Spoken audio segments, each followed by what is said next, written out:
আমার আসলে এই এলাকায় পর্যাপ্ত সোর্স আছে। আসসালামু আলাইকুম। ওয়ালাইকুম আসসালাম। কেমন আছেন? আলহামদুলিল্লাহ ভালো আছি। তো আপনি যে অনলাইন জগতে আসছেন, এটা কতদিন যাবত? হ্যাঁ, এইটা অনলাইন বলতে যে ফেসবুক পেজ গুলো আছে এটাতে খুব কম সময়, এটা 2021 সাল থেকেই আমি এই ফেসবুক মানে এই চিন্তা ভাবনাটা কিভাবে আসলো আপনার যে ফেসবুকে আমার যেতে হবে? আসলে আমি মূলত সাংবাদিকতা করি, এটা বেসরকারি টেলিভিশন, ইন্ডিপেন্ডেন্ট টেলিভিশনে সাংবাদিকতা করি। এই সাংবাদিকতার পাশাপাশি 2021 সালের দিকে মন চাইলো যে আমাদের এলাকার যেসব খবরগুলো হয় সেগুলো আসলে মানুষের জানার দরকার, সেই তথ্যগুলো মানুষের সামনে তুলে ধরা দরকার। এরকম একটা পরিস্থিতি থেকেই মূলত এই মিরর বিডি পেজটি চালু যাত্রা শুরু করে। তো আমরা তো দেখি যেখানে কোনো দুর্ঘটনা হয় বা যেখানে কোনো সংবাদ মাধ্যম হয়, আপনি সেখানে সাথে সাথে পৌঁছে যান।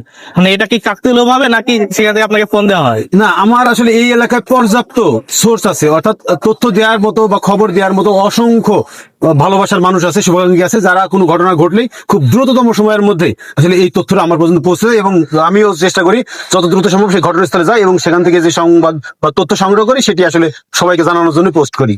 যখন আপনি বর্তমানে কি এটার উপরে নির্ভরশীল নাকি পাশাপাশি অন্য কিছু করেন? না, আমি তো মূলত সাংবাদিকতা করি ইন্ডিপেন্ডেন্ট টেলিভিশনে, সেই ক্ষেত্রে এটার উপরে আসলে পুরোটা আমি নির্ভরশীল না। তবে এলাকার মানুষের তথ্য বা খবর জানানোর জন্য পেজটি আমি মূলত সবার জন্যই, যাতে দ্রুত কোনো খবর জানতে পারে সেই জন্য এটি এখন পর্যন্ত চলমান আছে।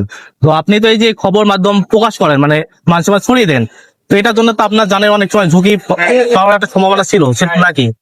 আসলে ঝুঁকি, সব জায়গায় ঝুঁকি আছে। আপনি সড়ক দিয়ে হাঁটবেন, চলাফেরা করবেন, স্বাভাবিক চলাফেরা করবেন, তাতেও দুর্ঘটনা ঘটতে পারে, প্রাণহানি ঘটতে পারে। তবে সংবাদ প্রকাশের ক্ষেত্রে কিছু কিছু সমস্যা হয়, তবে এই সমস্যাটা আসলে তেমন বড় কোনো আঘাত মানে হানতে যে পারে না। আমরা মানে মাঝে মাঝে ভাবি যে আমরা এটা করছি, হয়তো এটা কেউ আমাকে ক্ষতি করতে পারে, কিংবা মানুষজন যে আমাকে মারধর করতে পারে, এমন কোনো কোনো কিছু হয়েছে আপনার জীবনে কোনোদিন? না, এরকম বড় কোনো ধরনের ঘটনা ঘটেনি। এমনি মানুষ মনোক্ষুণ্ণ হয়েছে বা খারাপ হয়েছে, কারণ এই পেশাটাই এরকম যে কারোর পক্ষে গেলে কাছে ভালো হয়, আর যার বিপক্ষে গেলে সে কষ্ট পায়, এটাই স্বাভাবিক প্রক্রিয়া।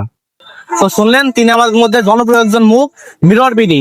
যেখানে কোনো সংবাদ মাধ্যম হয় সেখানে তিনি পৌঁছে যান, আমাদের মধ্যে সংবাদ পৌঁছে দেন। তো আশা করি সকল ভালো থাকবেন। সকলকে জানাই আল্লাহ হাফেজ।